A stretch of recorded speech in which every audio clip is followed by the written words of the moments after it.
How to redeem gift card on Uber. Hello everybody, welcome back to my channel. Today I'll guide you on how you can redeem gift card on Uber. Now the process is actually quite simple and easy, so let me guide you through. Simply open up your Uber application and make sure logged into your account that you want to redeem the gift card on. Now once you do so, you'll get an interface like this once you're logged into your account.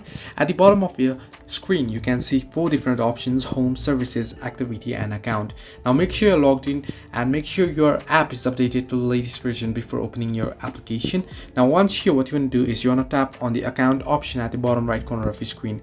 Once you do so, here you can see various different options. You can see help, wallet and activity at the very top, and under it you can see settings, messages and various other options. All you have to do is you'll have to tap on the wallet option that you can see at the top, and once you do so, here you can see currently I have NPR 0. Now you want to tap on add payment method option. You can see payment methods, and under it you can see add payment method. Simply tap on it, and here you can see you can be able to choose credit or debit card, and you can see the second option, gift card. Simply select the gift card option and it'll ask you to enter in your gift code. Simply enter in your gift card code and simply tap on save, and you'll be able to redeem your gift card. So this way you can redeem your gift card on Uber. Hope this helped you. Do like and subscribe, and do not forget to leave a comment down below if you have any further issues.